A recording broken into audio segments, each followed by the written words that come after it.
കൊച്ചിയിൽ ലോഡ്ജിൽ മോഷണം. നോർത്ത് റെയിൽവേ സ്റ്റേഷന് സമീപമുള്ള സ്റ്റാറ്റ്ഫോർഡ് ലോഡ്ജിൽ നിന്ന് 11,000 രൂപയാണ് മോഷ്ടാവ് കവർന്നത്.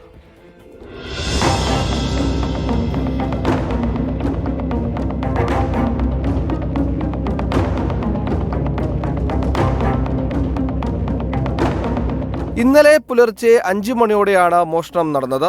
മേശവലിപ്പ് വ്യാജ താക്കോൽ ഉപയോഗിച്ച് തുറന്നാണ് പണം കവർന്നത്. ലോഡ്ജിലെ നൈറ്റ് റിസപ്ഷനിസ്റ്റ് ഉറങ്ങിക്കിടക്കുമ്പോഴാണ് സംഭവം.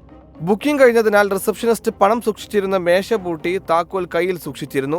പുലർച്ചെ 6 മണിയോടെ എഴുന്നേറ്റപ്പോഴാണ് മോഷണ വിവരം അറിയുന്നത്.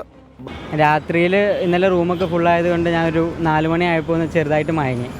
ആ ടൈമിൽ അതുവഴി പുറത്തുനിന്ന് വന്ന ഒരാളാണ് കയറിയിട്ട് ക്യാഷ് കൗണ്ടറിൽ നിന്ന് ക്യാഷ് എടുത്ത് പോയത്. ആക്ച്വലി അതിൻ്റെ കീ എൻ്റെ പോക്കറ്റിലുണ്ടായിരുന്ന ധൈര്യത്തിൽ ഞാൻ ഉറങ്ങി. പക്ഷേ അയാളൊരു കീ വെച്ച് അത് തുറന്നു, കൗണ്ടറിലുണ്ടായിരുന്ന മുഴുവൻ ക്യാഷും കൊണ്ടുപോയി. ഞാൻ ജസ്റ്റ് ഒരു അരമണിക്കൂർ ഉറങ്ങിയിട്ടുള്ളൂ.